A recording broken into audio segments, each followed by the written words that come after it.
feel like that didn't work in the way that I was hoping it would work, but it never does. So welcome to Crack Movie Club, the show where we do a book club, but for movies, which are like books, but better. I'm your host, Jordan Breeding, and I'm joined by only one co-host again, because I'm the only one who cares about this stupid show, which is Jesse Eisemann. Jesse, say hello. Hi, I care about the show. Yeah, you do. And we have a guest this week, Will Steven, writer for SNL, and bit player in a thing that you maybe saw that he will inorganically reference at some point. So just stick around for that. Inorganically later. Mm-hmm. Yeah. He was in RRR. Look out. Look out. I'm in the background. I'm in the English scenes. Yeah. One of the guards beating a child in the background. Yeah. I'm gonna lay this out up front because I often forget to say it, but we are going to be taking people's comments, questions, concerns, alternate titles for this movie. If you can think of what the three R's,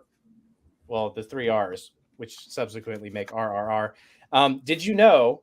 Fun fact off the top about that: the reason he titled it RRR is so that it could work in any language, and then they had an open fan submission. They're like, what do you want it to be in India? And they're like, I think it's like rise, revolt, roar or something. I know that's not actually correct. But anyway, so we can all come up with our own RRR titles and we'll talk about it at the end. So if you have anything, throw in the chat. Brian will grab it, give it to us, and maybe we'll talk about it. Maybe you'll get lucky. Jesse, what did we watch if I didn't already reveal it? Yeah, I guess the first question is, how do you pronounce the movie? Is it RRR? Is it triple R? Like triple X? As opposed to a growl? Like a Yeah. Yeah, man, we watched RRR, which is the story of a man whose boss makes him spank his best friend to death. That's it. Or attempt to. And then, Yeah.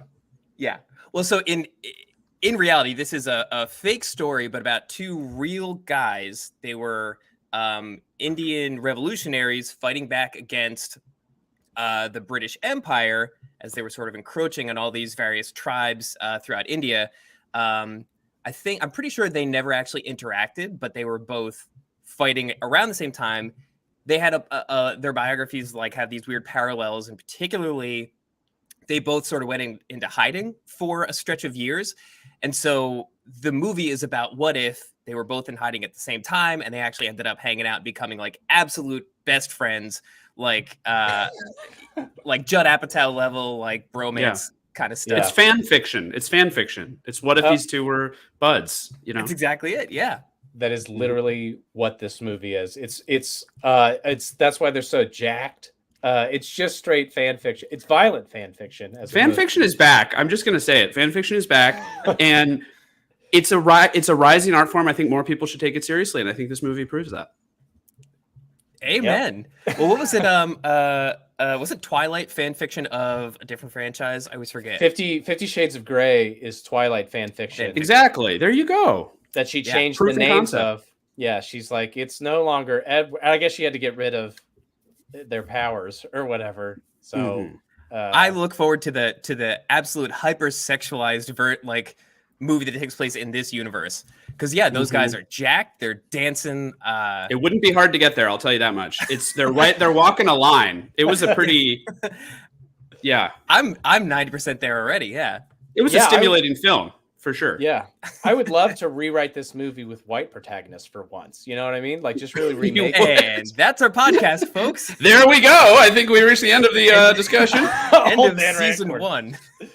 No. I'm just saying that's anyway, that's how fan fiction goes sometimes. This will probably get remade, though. This is the most. We just lost like 20 viewers. This movie is the most expensive Indian movie ever made. And the reason we watched it, which is what I was supposed to say, thank you, Brian, for pulling that up, is, again, this is another shameless attempt to be cool, to watch the movies that the kids are watching. This is like a top 10 Netflix movie at the moment. It's one of the top 10. And Twitter people talk about it. And so I wanted to talk about it. And so this is what we're doing. Teens and tweens just love to fight imperialism.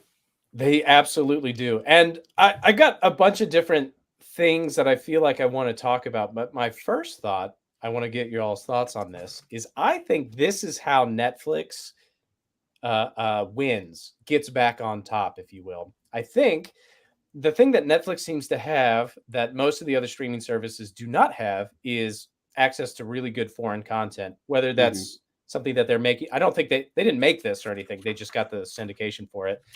But like Squid Game is a great example of this. Smaller things like Dark, obviously this movie. I just think they should be leaning into that rather than like their own superhero shows that are not as good or not as funny or not as interesting and just look low budget, or their own James Bond spy movies and shows. They should just be soliciting the great Korean stuff, the great Norwegian stuff, the great freaking Indian stuff, and just lean into that and be like, because not only does that let you build a more global audience anyway, because you're quite literally pulling in audiences from other places in the world.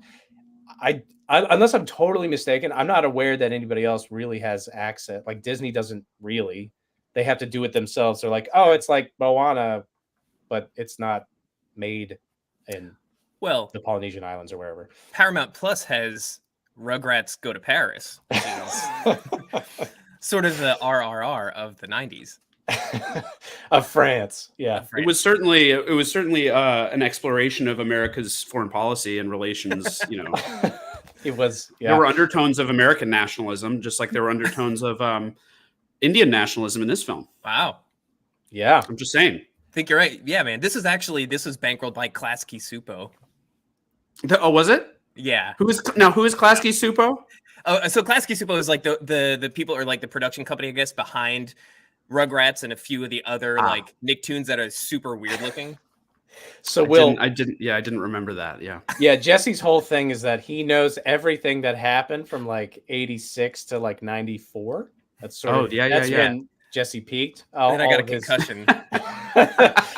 He woke up now and is forced to talk about all these modern movies, but he still finds a way to bring the Rugrats back in. And, of course. Freaking dead animation. I respect that. Studios or whatever. That. Thank you. Yeah. Yeah. Anyway, that's my thought. Do you have a counter other than Rugrats in Paris or something? I'll tell you something. I mean, I just love the over the top showbizness of it. Like, I liked that they just embraced just the grand, huge, over the top action sequences that were completely unrealistic, obviously, and and the song and dance and the mix of action and all of it. It was just fun. It was like, I loved it personally. I mean, it was insane. It was very long. It was 3 hours, but I really like that it just like embraced that, like, this is a ridiculous movie and you're going to see a 3 hour ridiculous movie full of ridiculous things. And I enjoyed that. I'm also, I don't know if either of you guys have watched a lot of like Bollywood films, but I get the impression that a lot of the stuff that was super novel to us in this movie is sort of part of the algorithm of Bollywood. The genre. Yes, totally. Yeah. Like ending with a big dance number. Yeah. Exactly. Yeah. I've only seen a lot of, and only in spurts, but like garbage, like martial arts Indian, like Bollywood stuff, where it's like the really over the top, everybody's like getting shot and then looking at the camera and be like, ah, and then I don't know, just like the really crazy fight scenes, even to the extent that for whatever reason, I was at Alamo Draft House, and whatever movie we were watching, they didn't bother to come up with a pre-roll before it, so they just had their own pre-roll, and there was tons of these Bollywood action movies, and it's just, it's this ridiculous over-the-top thing, and I could see why this is the most expensive Indian movie ever made, because, for example, that opening scene where, how do you say it? Raja? So it's Bean and Raju. Okay. So when they introduced him as essentially a British soldier, officer, or whatever, and they say to arrest some random dude way out in this who broke the picture, who threw the rock, who dared insult and then the king or whoever it was. Yeah, he just freaking does it. He jumps over the fence, and that scene took 32 days to film, apparently. Wow. Because they actually had like 2,000 people out there. It was amazing. The crowd scene, I mean, unbelievable. You don't see stuff like that in American film, really. I mean, it's crazy. Yeah, it's like I can't imagine how complicated that was. Yeah, they obviously do have CG, and it's pretty apparent. It's like, wow, that tiger looks real, and then it takes a step, and you're like, Right. Right. It's kind of this interesting thing where it feels like the issue now is maybe we can make anything look real with computers, but the animation is still tricky. Like it's still hard to make it look like there's that one scene where he scales the like governor's mansion or whatever, and he's like climbing and rolling around from afar, and you're like, that doesn't happen. No, that doesn't, well, but it doesn't even look like a good video game. It just looks like just this weird, like, Mom, check it out. I edited a video. But anyway, I that whole scene apparently took 32 days by itself, and they went all over the world. They shot some of it in Kiev. Wow, I saw that. Yeah, they only spent $72 million, which is a lot of money, but again, pales in comparison to everything Marvel. But I think they use like new lenses that they'd never used in an Indian movie before. And that's the thing I was noticing a lot is it looks incredible. I feel like in a lot of their speed ramping Zack Snyder stuff. Anyway, I really enjoyed it. Yeah. And all the like the fire and the water imagery and like sort of the coloration when they start battling kind of back to back or like with each other, it almost feels like a Marvel sort of situation. Like you feel like, I don't think either of them, even in this movie, are supposed to have superpowers, but they sure fucking feel like it a few times. I was going to say, it felt like a sort of legend of it felt like a legend of a Greek god or something, like watching these humans that have sort of supernatural powers. Like when is it the little boy falls in the water or something happens? I don't remember.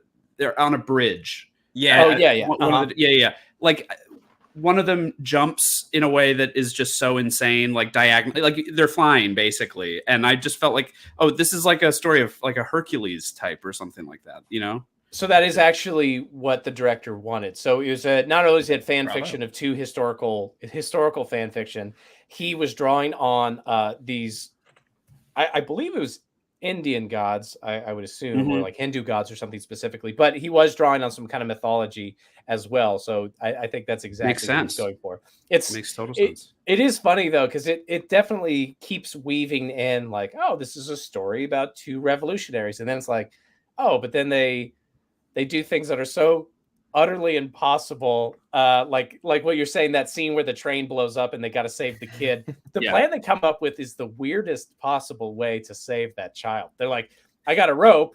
I was thinking about maybe lowering it to the kid. And they're like, no. We'll jump off the sides as high a speed as we can, swing, grab the kid, give you a flame retardant flag, I guess, and you will go through the fire and then power of through water. The fire. The flag was a nice touch. The flag was a nice to make it nice and political, you know, to bring in the government, to bring the government into it.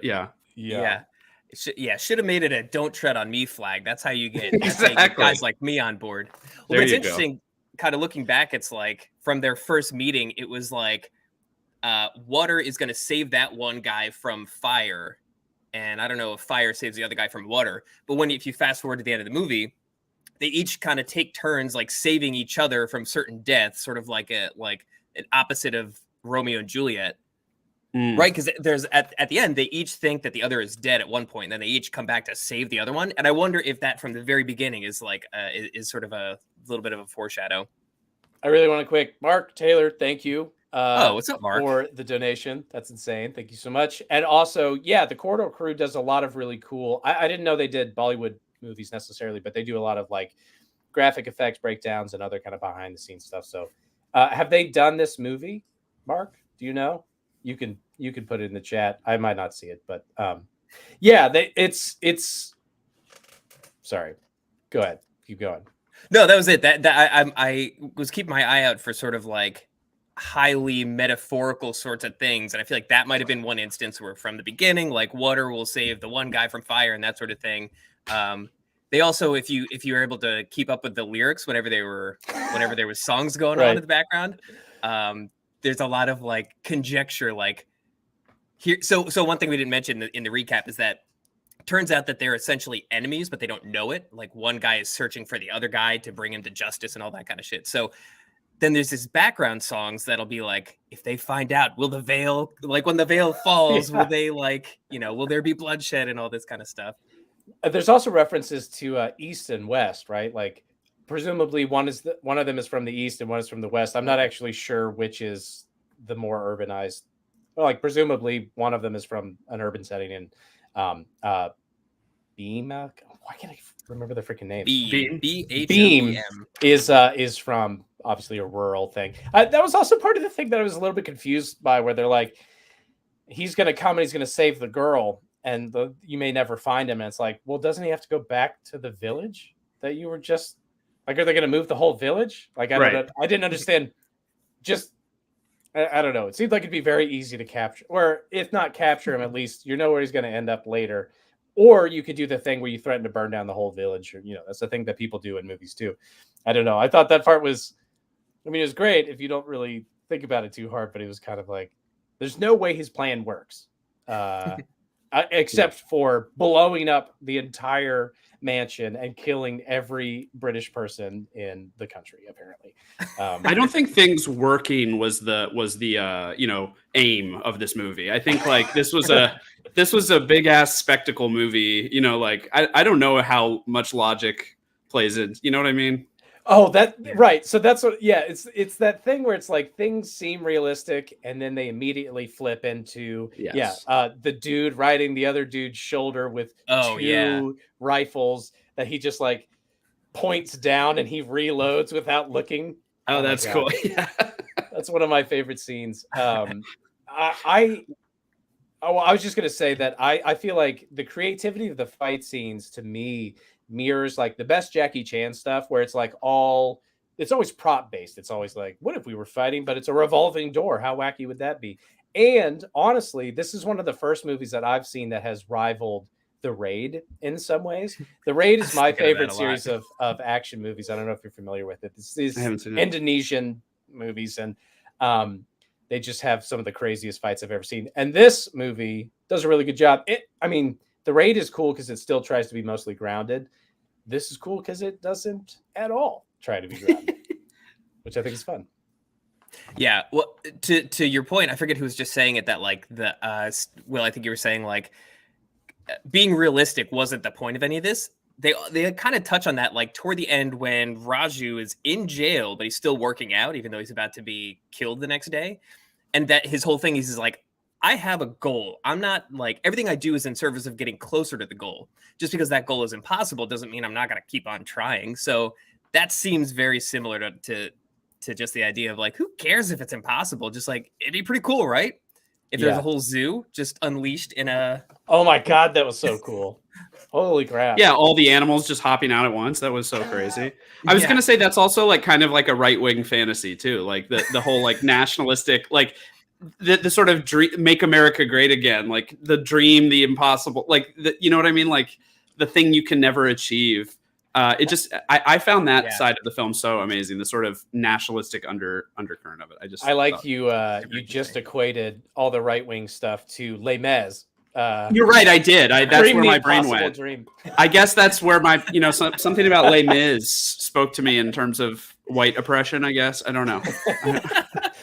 That is interesting too. And I think it's so funny that it's undercut by the very first title card that you see is, by the way, this doesn't mean that we hate Britain. I don't want you to assume that we have anything against anyone or anything. We just have this big thing that's like, just so you know, I'm going to kill so many British people. Yeah. And they are so evil in this movie, except for the one nice lady. But that doesn't, I don't want you to take anything from that. Don't take offense to that. Yeah. Just because it's based in history, don't like read into it.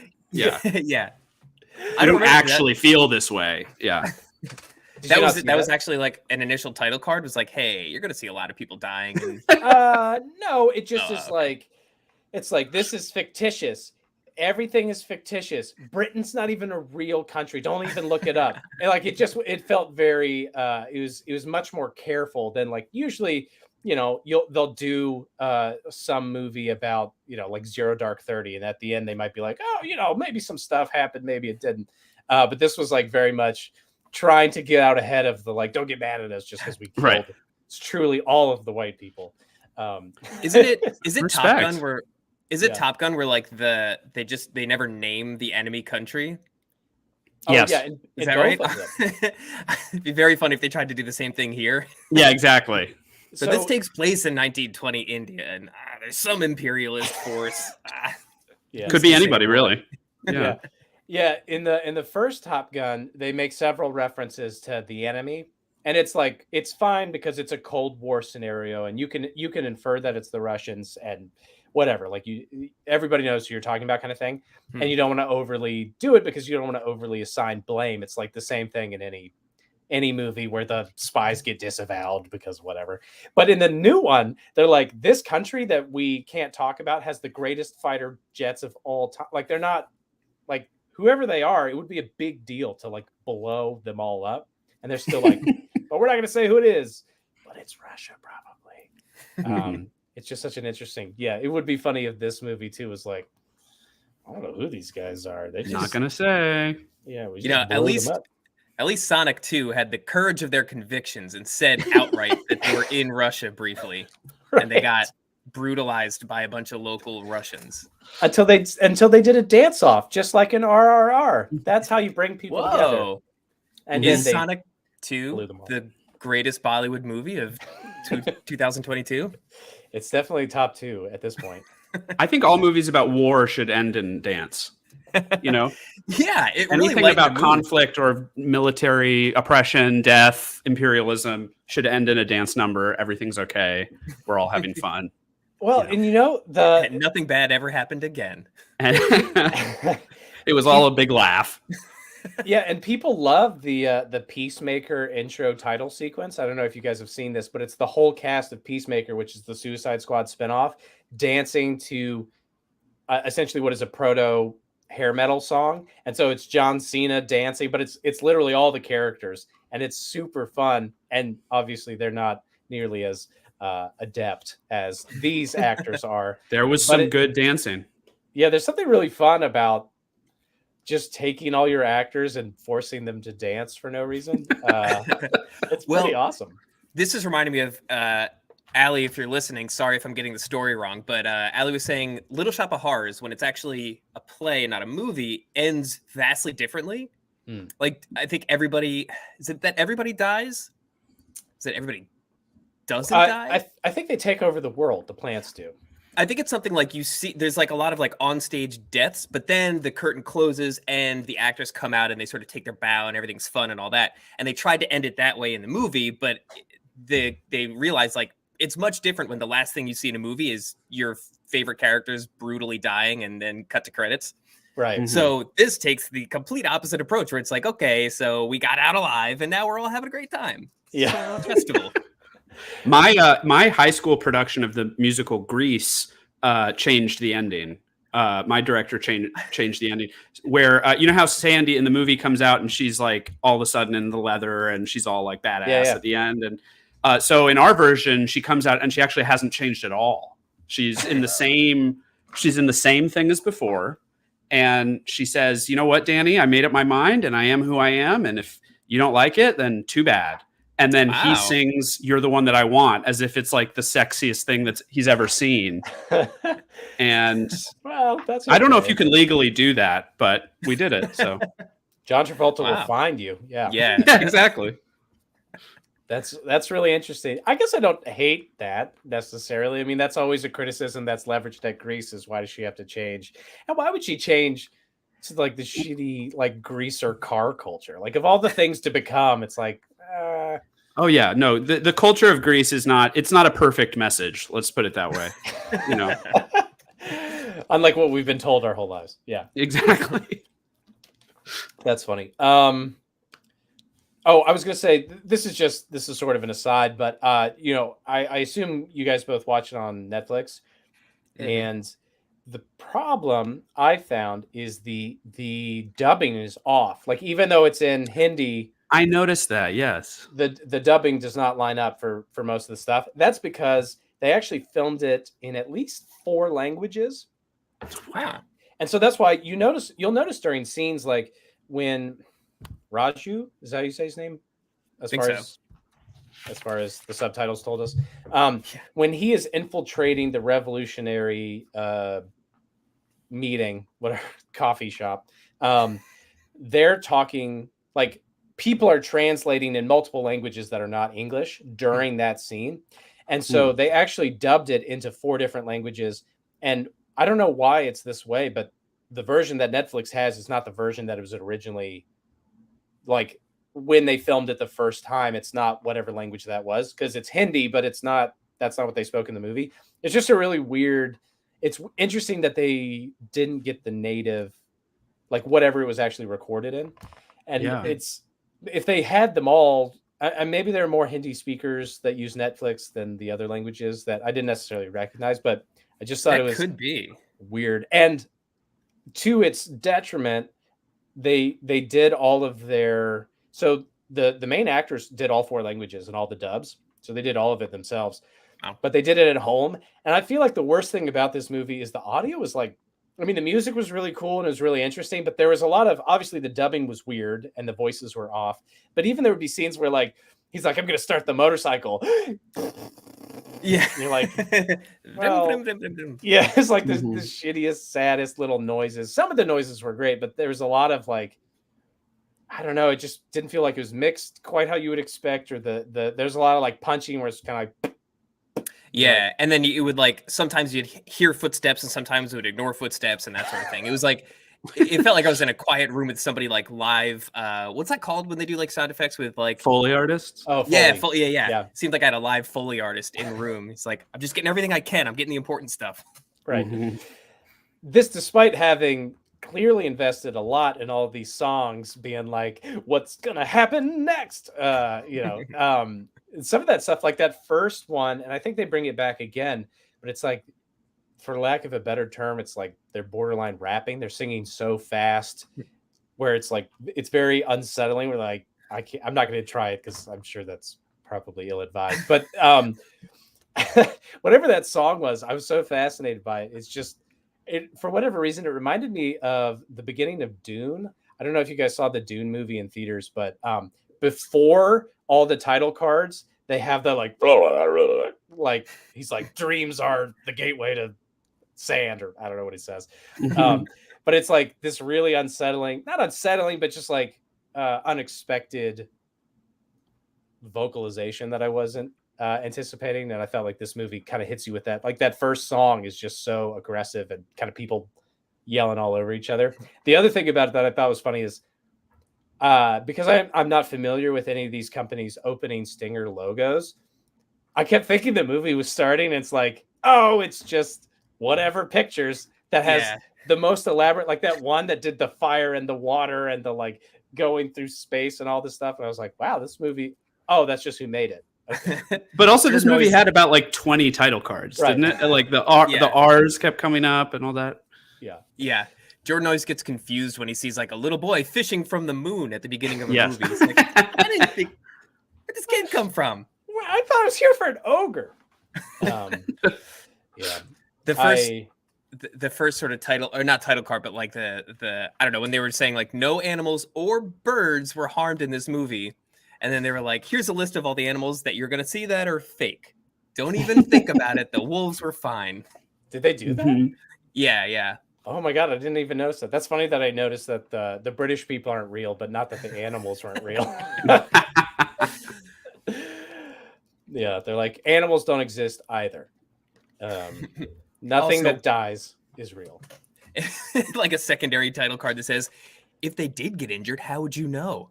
They can't talk. It's fine. Maybe we killed them all. It's fine. That's funny. Yeah. That's most of my thoughts on it. Did you guys have anything else specific that you had in your notes? I think like the dance and music numbers, like being like several degrees removed from, watching it with an eye that understands that like wing of the culture and the language and all that. I didn't get any of that, but I got the energy and like following along with the like the lyrics. Thank God, were like really like was able to keep me focused on like what's important. Okay, embers, lots of embers stuff. I'm gonna be a lot of metaphorical embers. Well, and I think it's an extension of the revolution, sort of, right? And they're like, Will, you kind of mentioned the nationalism of it. Like, they literally at some point say, the British guy's like, "Do you know how to flamenco?" And he's like, "No, but I know how to do this freaking crazy suspender dance until you fall over and die." And I think it was just another example of Indian culture prevailing in this very specific way. And I actually did think the scene where he's getting whipped with the crazy nail whip, Oh yeah. and just everybody in the crowd getting pissed about it, I thought was really well done. I felt like that was the part of the movie that I most emotionally kind of connected with, and was like, oh, I kind of feel this. Like, I don't know. There was a way when they were focusing too much on the British lady being like, I want to see more blood. That didn't, Yeah. that didn't like, wow, she's so evil. I'm like, this woman is an idiot. She is also a former Bond girl, if I'm not mistaken. So she's Huh. keeping the dream alive. Can't believe she hasn't had many roles in between those two. But Yeah. I just think they did a good job with that. Yeah, the crowd work overall rivaled that of Perfume, the story of a murder. I don't know if you're familiar with that, Will, but No, what is that? It's a 400-person fully nude orgy scene. yeah, the What? climactic scene is like a huge orgy that they choreographed. Oh, because what was it? It was like 70% of all those extras, hundreds of extras, were actual like dancers. So they were all, so they all had this intricate choreographed gigantic orgy, and in comparison, that's easy. All you got to do is get across like, I'm horny for everything and anyone. But in this movie, there's a lot of like the looks in the eyes of each person watching them get lashed, like escalated just enough for me to be like, oh shit, like they're going from fear to righteous anger now. Yeah. I think one thing that they do really well in the movie, it sort of happens in that scene, but it happens a lot, is they do the truck flip from Dark Knight, where the truck flips all the way over. They do that like 17 different times, and it's cool every time. Like during that scene, all they do is they flip a barricade and pin a bunch of British soldiers on it. It still looks rad. And they do so many scenes. Every time that happens, we get one shot from underneath the hero as behind him the thing is flipping and he's just like sauntering. They did a lot of, I think it felt very thoughtful in the way that they did all of their action sequences. They kept finding ways to make it look rad, and not even just from wouldn't it be cool if we had two guns and we were shooting people while riding piggyback or whatever. But they would like frame it in really interesting ways and really fun ways. Like that scene where Arrow goes into the tree, but not into the guy's eye. And so he kicks it the rest of the way to his head and then like flies off to shoot. That was legitimately very funny. That was cool. a laugh out loud moment. 100%. And they do a lot of that where it's like they know it's weird, like it's nonsense in a lot of scenes where he's like, he has a flashback to him shooting his dad, and he's like, oh, remember when I shot my dad and he exploded? What if I put grenades on my bows or on my arrows and then I shot them at people? And you're like, I mean, I think you could have figured that out without thinking about shooting your dad. But I guess that emotionally ties the movie together.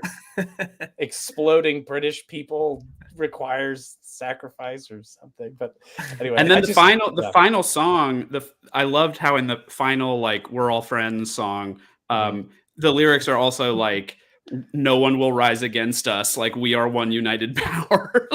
They're like, I dare someone to try and overtake us again. Respect. They just the director seems to have an eye for just like fun, almost like his ideas, like the scene where the guy's like, you don't know how to flamenco, you're dumb. And then the other guy's like, nah, and he runs over to the drum set and just starts like playing it. And it's just like, oh yeah, playing it with like a idea. server's tray. Because it's got the tray rolling the whole time. And you're like, why? What's gonna happen when that lands? It's like, oh, it's gonna be a part of a drum for a sick beat. Like, right. I thought that was gonna be a weapon. I thought he was gonna like flip out and he's gonna slice off the jerk off's head with it. And no, they make it into a symbol for the symbolist British drum set. Yeah, they do a lot of like the fun setup of again that the like animal truck that they slam through the gate. They're like, we have to make sure that the other gate is open. I'm like, they plow through that first gate. I don't think a second gate would have really mattered that much, but it is, or conversely, they could just see the first gate open and slam and I don't know, whatever. Right. They just did everything to be visually appealing and just cool rather than ever being worried about anything, which respect. I like that. Yeah. I thought it was really fun. It felt a lot like back in 1994 when I used to play with my G.I. Joes. You know, like you have limited stuff. You have like whatever, like you have like an old beat up plastic motorcycle. All right, I got to use that as a bludgeoning tool. Right. Is exactly that sort of thing. Everything's a weapon. Doesn't matter how impossible. Right. They also did it was very kind of like gritty fighting where there's a lot of just tackling people, people trying to run somewhere and then just getting slammed. It's really funny, especially that scene. It's funny, like they just intentionally make the British people so bad at fighting, where they're just like they're all trying to run, and the one Raju is just like slams one, and the other guy's like, God, I hope he doesn't catch down. Shit. And they're just like, nobody is taking their guns to be like, maybe we should deal with this guy who's killing us one by one as we run. They're just like, I'm just gonna keep going. I'm just gonna keep going, and I'm just gonna it's great. I feel like for a 3-hour movie, to me, it actually felt reasonably like it held my attention a lot better than some of the 2-hour movies that we've seen, because it just kept doing stuff. I don't know, things just like kept happening, and again during montages they had a ripping song, so it didn't even matter. You're like, yeah, I'm having fun. Yeah, because it's like structured like a variety show. Like it gives you like a little bit of this and a little bit of that, and like right. It keeps your attention. It's like a little something for everybody. There's a love scene. There's a really violent scene. There's a yeah. And our special guest, former Bond girl, this lady. Yeah, this mean lady. Yeah, to say I want more blood. Ugh. Yeah. Why are you mad about your kid? Like I gave you 2 small coins. Right. Yeah. It was a treat. I feel like I also noticed that the stunts were by King Solomon. Did you notice that? I did not. I was still active. I didn't look him up because I actually didn't want to know. I actually prefer the thought that King Solomon inspired the fight scenes in this movie. They found an ancient tome, just diagrams of a guy throwing a motorcycle. Absolutely. And the only other thing I had, I can't do it, but they would head shake a lot, specifically the guy from the tribe. That's just a thing in India that they do a lot. And one of my professors for a class that I had, white guy, lived in Nepal for a really long time, and he would do that all the time, just subconsciously. It's just kind of a like, we're agreeing, we're vibing right now, like, understand me. It's just kind of it's sort of like using a vocal tick such as or like yeah or whatever. It's just kind of like interesting. I'm listening to you, I suppose, and I just remembering that I was just noticing it all over this movie, especially for Bean would just at all times be doing that pretty much. So yeah, interesting. I didn't even realize that that's what that meant. I thought it was more he was being like confused or indecisive when he was trying to talk to like the evil governor's niece that he had a crush on, because there was that language barrier where like Raju had to like translate for him. They never knew what each other were saying. So when I saw him shake his head, I thought it was like he's expressing no when like he needs to be saying yes, I'd like to go to this party, that kind of thing. Anyway, that's interesting. I'm looking it up now just to make sure that I'm okay. So it says it can mean anything from good to I understand. So it's a lot of that. I think what I was saying is relatively accurate.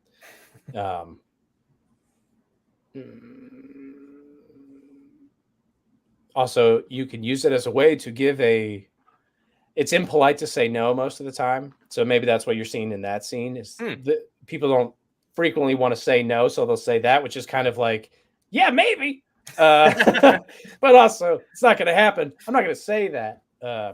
So it's a little bit of that. But anyway, I just thought that to me made it feel, not that it didn't at other points, but I was like, oh yeah, this is an Indian movie with Indian people. It's not like Slumdog Millionaire had a lot of that, but it's also directed by Danny Boyle, and Right. it's a good approximation, I suppose. But this is a Bollywood movie. That's why they're speaking Hindi and stuff. So, yeah. Whenever I see in a movie Spanish people say Barcelona, I'll be like, Barcelona. hey, I know a guy who went there once during college. I get where they're coming from. I kind of get the culture, Yeah, Barcelona. Yeah. That was the Spanish teachers that I had growing up. It's one of those things where I took 15 straight years of Spanish. Wow. And I could basically say, like, donde está el baño? Like, where's the bathroom? And quiero It's all Taco Bell gone. and all that. Yeah, I know a lot of colors. Virginia accent, yeah. I don't have a thick accent. I have a DC standard. I could be a broadcaster. I could be. I'm from DC. Are you from DC? I'm from DC. Charlottesville, Virginia. Okay, there you go. I'm from DC. Nice, like Nova area. Like DC proper. Oh. Are you corrupt in some way? Yeah, I'm very corrupt. Good. You can pay me off for anything. Absolutely. That's how we got you on this. We offered to do some pork barrel spending. Yeah. Just send me $200. I'll do it. Sure. Nice. Any last observations from you guys before we throw it to the unwashed masses? The one thing I noticed is that the scene where they were piggyback fighting, it initially started out with a soundtrack that sounded either like a Ford commercial or maybe the Home Depot jingle. Like there's something just deeply American about that, like do. Oh, there's like a guitar riff. Yeah. I couldn't tell if that's if they were throwing me a bone. You're like, okay, here. Yeah.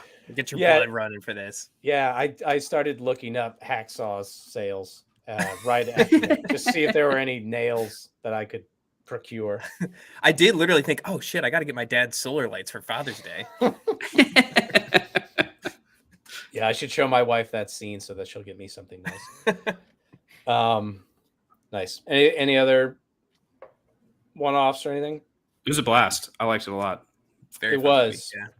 All right, Brian, we're switching to the masses. Wash up, masses. Uh-oh. We already mentioned this, but yes. Oh, yes. Big time. Yeah. What was your favorite? Everybody name your favorite.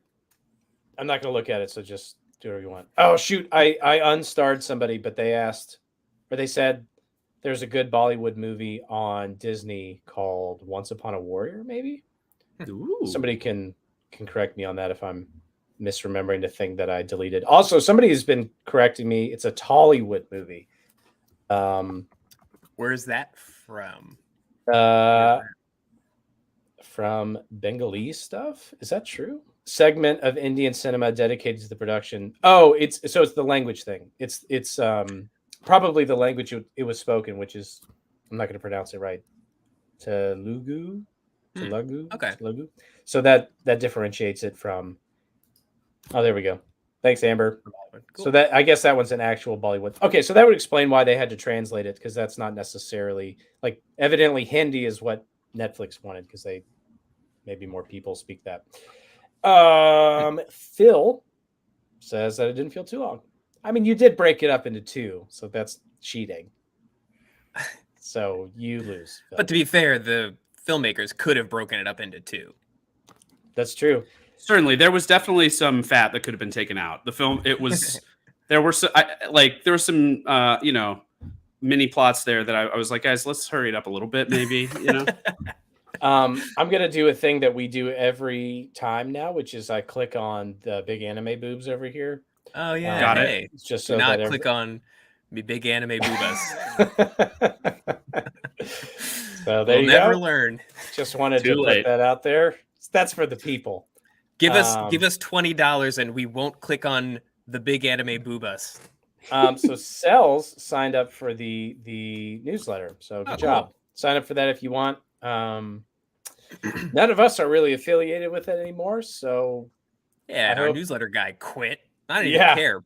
Burn the newsletter. So hopefully it's a good time for you. Matthew Riggs wants to know if it's like XXX but Hindi. Yes. That works. Just like the Vin Diesel dance numbers that we all remember. XXX. Yeah. Well, Fast and Furious is like a musical for boys. It is. It's just lots of cutaways to things that couldn't possibly happen. But I wish there were dance numbers and songs. Well, that's the other thing. That's why it's like a musical. The whole point of musicals typically, and this one takes it even further, which is it's giving us God's point of view, but it's always like an internal thing where it's like, I'm feeling sexy today on my way to work. And so I sing a song. In Fast and Furious, they're always cutting to them in their car and they're like, man, I almost got hit by that car. I'm hungry. Like they're just to no one. They're just like, God, I love Vin Diesel as a person. But like I guarantee you though that if the next one had a musical number, an opening musical number and a closing musical number, it would be significantly more successful. I feel quite confident of that. I really do. The whatever song by Wiz Khalifa maybe or yeah, exactly. That song was a fucking enormous hit. Yeah, it got like a billion views on YouTube in like a day or something like that. Learn your lesson, Hollywood. Come on. Fast copy Bollywood and sing. I'm only washed because I'm cooking dinner. I don't know what that has to mean. Okay. Okay, Arthur. Good to know. 3-hour Disney stuff has trained me to just consume content without complaint. Good. Sounds joyful. Yeah. I guess that's why you're here. Yeah. Apparently, only 60% of the director's vision was in the film.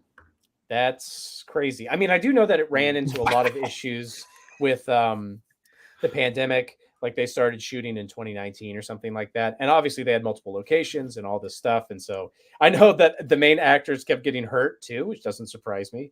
Oh, wow. They were jumping off stuff all the time. And what else did the director want to do here? I was going to say, this sounds like an Avatar situation. Like he could make, like he sounds like a James Cameron. Like he could make RRR 2, 3, 4. Why not? I want to see them follow the wolf and the tiger from one of the opening scenes. I'd follow literally any character in that film. Yeah. Oh, I actually, that is one thing that I thought while I was watching it, which is every movie that has a tiger stalking a prey somehow uses the exact same POV shot where it's like kind of blurry on the edges. It's a vignette and it's like low to the ground going through the grass. And I was like, why did we all decide that you need that? Like, why does everybody have the tiger shot? And they're like, tigers see kind of like humans, but more vignette. It's more stylized than we tend to look. We asked the tigers, and that's what they said. You ever see how across cultures, if you ask people to sort of describe their perfect landscape, they'll essentially like paint a picture of the exact same thing. It's sort of like it's like a bit of shelter next to water, but like under like next to a mountain. So there's some additional shelter or whatever. It's like across cultures, that's like deeply embedded in our brains is like the perfect area to live. It's the same thing with tigers. We all grow up instinctively knowing what a tiger is doing. How he sees. The sepia tone, whatever it is. Yeah. The filter, the Instagram filter. We used to be able to connect with tigers just like people connect with animals in Avatar. There you go. Through the hair, right? Uh-huh. Yeah. That's so this is interesting. So this comment saying that we should avoid the big budget movies. This is a big budget, the biggest budget movie. Are there other movies that you would recommend that are either Bollywood or Tollywood that we should watch or everybody in the chat should watch? Just say that at some point. Yeah, and also if you can, where they're available, where we can. Yeah, I would love to see some. Get a hold of those. Yeah. Also, if tigers could sing, they would sound cute. Thank you. That sounds right. How do you guys feel about Joker 2 being a musical? Speaking about almost exactly what we're talking about, which is a weird action movie with a really high budget, probably becoming a musical for no reason. I think you know how I feel about it. I think two thumbs way the hell up. I do think it's a great idea. I do think this is what I've been hoping for, which is that companies like Marvel, DC, if they ever get their crap together, which I guess they're trying to do here, they're like, I mean, the first Joker, he was literally like, well, I wrote a script, but nobody would buy it unless his name was Joker. So now he's the Joker. I think we could do that with a lot of Marvel stuff. It's like, I want to make a musical, but nobody's going to watch a musical. So now it's the Batman musical. Who cares? And so like people can they could Trojan horse more interesting movie ideas just by happening to. It's like Bruce Wayne's musical, so he's got no powers, he's not doing anything. He just happens to fund a musical. It's like Birdman, but it just so happens that the first character actually is Bruce Wayne being like, I'm trying to fund my passion project play. That's my feelings on that. Jesse, what are your feelings? Go. Well, I wonder if it's going to be a full-on musical, or if it's going to be just sort of like a Midsummer Night's Dream kind of thing where, okay, so we're going to have a portion of it that's like the musical written by the Joker or whatever. Yeah. But yeah, we can do the whole thing. Fine. Either way, I'll probably watch it because this is my job and I have to watch things like the Joker too.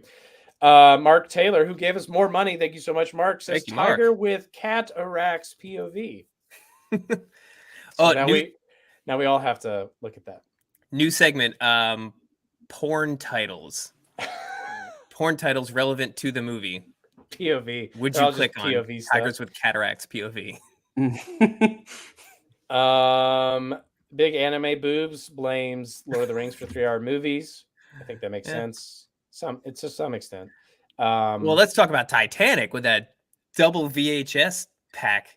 Homie Cameron is back. James Cameron. You're right. Just saying. You're right. I can't believe you even remember that. That's like 97. That's a little bit past your concussion. Oh, I have that mementoed on my bicep, actually. Titanic 2 VHS set. Yeah, you wake up every morning and read it. Titanic came in 2 sets and they killed your wife. 2 VHSs. That's a good reference. Good job, Jesse. I really like that one. I also have the plot of Memento mementoed on me. Including his tattoos. It gets pretty confusing. That's a lot. Yeah. That's a lot. Do movies. Yeah. I would love to do. I do think we should, in general, I'm actually hoping to force you, Jesse, to talk about anime more anyway. Okay. I kind of want the Cannonball stuff to start focusing less on superheroes and more on, I mean, it can still be superhero stuff, but anime centric stuff, because I just think it's interesting and something that I personally don't know a lot about. And I can make you do that. You have that power. I do. I have all the power. Plus, yeah, it seems to do well because people are interested in anime. That's kind of a up and coming.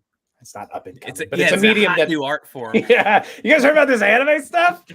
I think they just invented it like 3 years ago. They're right that we should do some Ghibli stuff. Ghibli. All right. Ghibli? There's a million things that people said, but I'm not going to read them. Let's go to titles. Yeah. Titles. All right. Will, do you have any alt titles?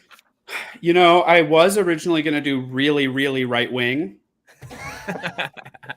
but now I think I'm going to edit that, and I think I'm going to do raucous right wing radness. Fun. Yeah. So are the Indian revolutionary fighters the right wing in this?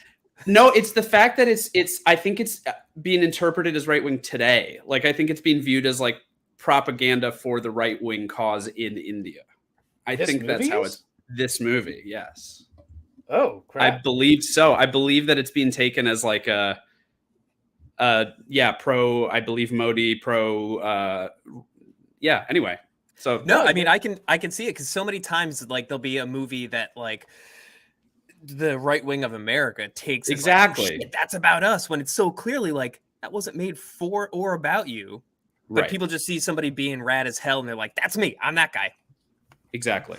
So when I type in RRR right wing, the first thing that pops up is a Thrillist article that says it's the blockbuster of the summer, but mind its dicey politics. See, that's interesting. Written by Still Weavin'? You're right. This is why just trying to push the message, guys. This is why we should only cover Marvel movies. Every time we step out, we just get burned. No. Okay. So that's interesting. We probably should have talked about that more, but here we are at the end of things. I'm not qualified to, I just, it's above my pay grade. Nice. You got any other ones or can we move to Jesse's Panic at the Disco? I'm done. Those are my two. Bastardations. All right. What do you got, Jesse? Okay. Raju and Beam's Infinite Playlist. Oh my God. Oh wow. We Weaponized a Zoo. Okay, that's good. I like that one a lot, actually. Let's see. I think we just go with ACAB, but in the RRR font. Oh yeah. I think that's all I got. That's good. My main one was great. Like it's great. They're great. Allie had Molly's game, Malli's game. That's really good. Good golly, Miss Molly. Yep. And Dance Dance Revolution, which I think That's good too. That's that fantastic. works on multiple levels. That's actually probably my favorite so far. Let's see what else we got. Ben Zur gives us Recklessly Wrecking Racists. Nice. I suppose it means they are wrecking racists. They themselves are not racists who wreck. But who knows? Got to read that article. And reckon it traditionally starts with a W. That's, just saying, in theory. I did love how at the beginning when they revealed like the 3 R's, none of those words started with an R. What is it again? It's R. Like water. Yeah. Fire, story. Yeah. It's great. Yeah. Maybe in Hindi or something, maybe it did. Radioactive Ronda Rousey. Does somebody get that I don't? I imagine it might be that goddess that they sort of prayed to and stole weapons from at the end. I don't know, maybe not. There aren't any fighting women in this, is there? Are there? They dance hard, but no. Sure do. I like this one. Let the British bodies hit the floor. Straightforward. Yeah. Everybody loves Drowning Pool. Speaking of Drowning Pool, did you know that like 3 of their lead singers have died? Oh. They just can't stop. One might even say their bodies hit the floor. Oh no. They probably started on the floor and then just expired, but right. I don't know if they were standing before that. Here's one. Really robotic ranimals, because 3 R's is hard. I'm just gonna make ranimals work, yeah. Yeah. Look at those ranimals. They ran, but in the past tense. I'm not gonna do that one. A Pirate's Life for Me. Okay. I'm guessing is that R? Oh, related? I don't think Dan saw the movie. He's just like, I don't know. We got Rockin' and Rollin' titties again. Nice. Thank you, titties, for contributing a lot. As we say in every podcast, thank you. Thank you, titties. Yeah, we usually start out with a prayer just to Sure. The idea of titties. This podcast is brought to you by titties, just the concept. Well, I think that's pretty much it. Somebody said 50 Shades of Fart. Joe SCH said that. I want to make sure that got the airtime it deserves. Yeah, I see that now. Let's throw her up. 50 Shades of a Fart. There's only one fart. Yeah. There's not like 50 different ways that a fart can go. One fart has 50 elements. Yeah. It's like a beautiful Dr. image. Pepper. Yeah. Like 27 flavors or 23 flavors of a fart. There's so much I have to learn. Also, Red Robin burgers, because burgers. Honestly, who cares at this point? Just words. Also, boob racks. There's a lot of stuff here that we're going to miss that we really... Why don't we just throw this up again?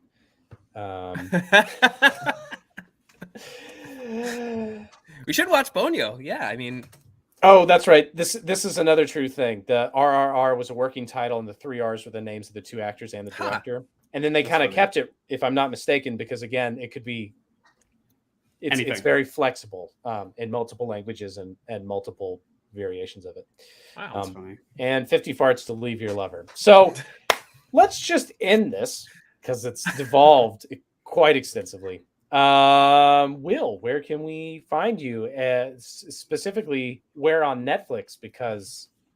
Oh, yeah. I'm going to inorganically say that you can check me in, I think, episode 5 of Inventing Anna as disgraced pharma bro Martin Shkreli in one brief scene. So please check that out.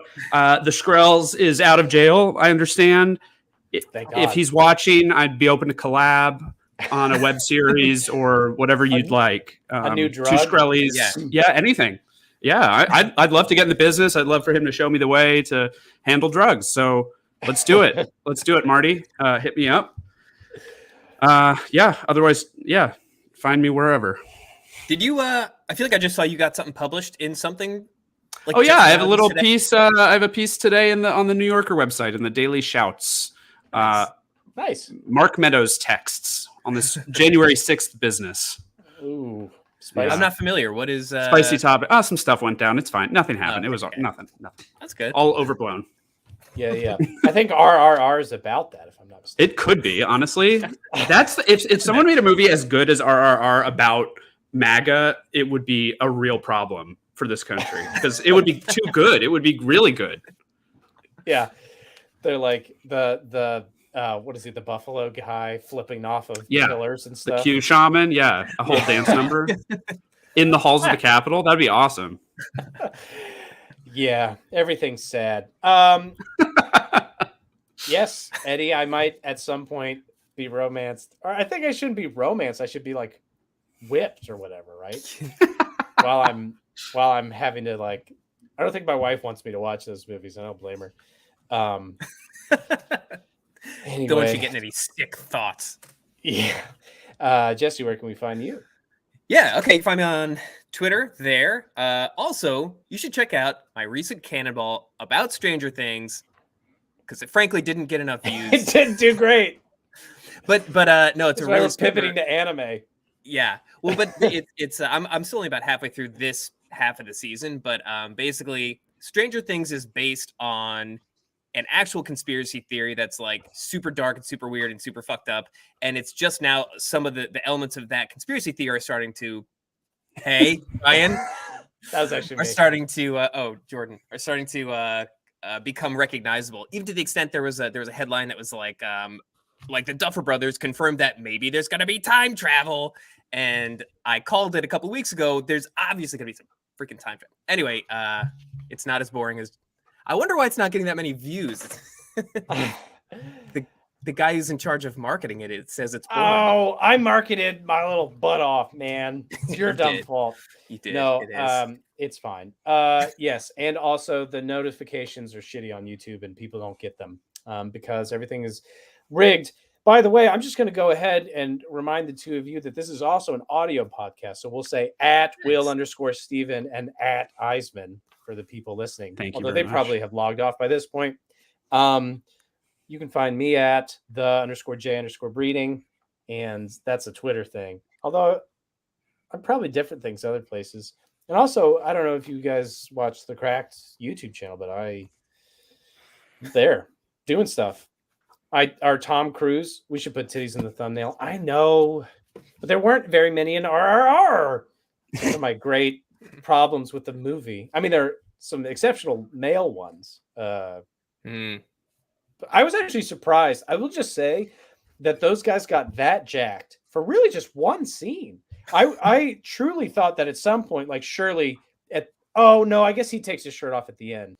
Raju does. So that was fine. But I was like, for 3 hours to be that jacked, like in a Marvel movie, Thor is always losing his clothes or whatever. If you've seen the trailer for the new one, a whole joke is that his clothes fly off. Anyway, I was just really disappointed in that. Again, this is why American movies are better. Just kidding. Watch Cracked. I'm Tom Cruise in a video that's doing okay. And that's it. I think I'm going to say bye, and then I'm going to hit the button. So, bye. Bye, everybody. Bye, everybody. Thank you. I don't know where Thank you, Will. Oh, Will just